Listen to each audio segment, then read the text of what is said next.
هغه زوړ عاشق او زاهد چې له عشق لیکي او له عرفاني وایي. نظامونه بدل شول، جنګونه لا هم کابل ټپي کوي، خو حیدري وجودي له تیرو 50 کالو راهیسي د کابل په عامه کتابتون کې په لیکلو او فرهنګي کارونو بوخت دی.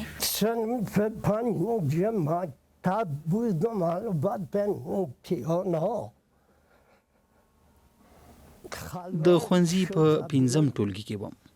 ازموینې مو تازه خلاصې شوې وي.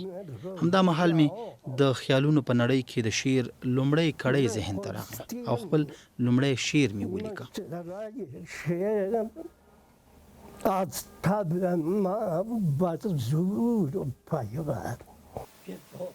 د پنجشیر اوسیدونکی دی، له وړکوالي د شعر مینهوال و، خو چې اتیا کاله عمر لري د خپلو لیکل شویو اثارو شمیر ترې هیر دی.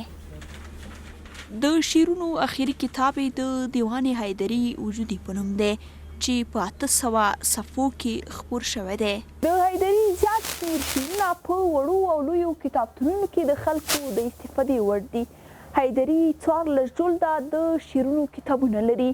د کتابونو ډیری پلورونکي د عرفان علاقمندان دي. هر سهار پلی د عامه کتابتون په لور خپل کار ځای ته ځي او د ماښام له اذان او لمانځه ادا کولو وروسته د خپل کور په لور خوځېږي. دلته په کور کې هم د شعر او عرفان ډیرې کیسې شته. حیدري 2 لوران او 1 زوی لري او کله کله د خپلې کورنۍ غړي یوې کوټې ته ټولوي او شعرونه ورته وایي. ډیر شوق او علاقه لرم چې د خپل محترم استاد لاره تعقیب کړم، ځکه زه له ادبیاتو او شعر لیکلو سره بې کچې مینه لرم او هر وخت غواړم په همدې برخه کې کار وکم او بالاخره په همدې لاره کې وړاندې لاړه شم. حیدري وجودي په دري ادبیاتو کې د ښه نوم او شهرت خاوند دی.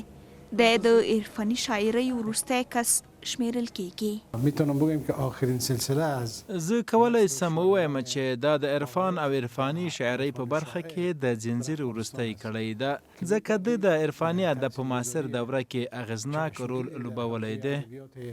معاصر عرفانی در افغانستان داشته.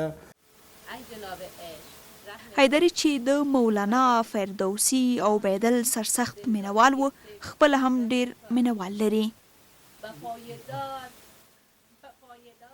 مینوالي هر ورځ عامه کتابتون ته د لیدو ته راځي.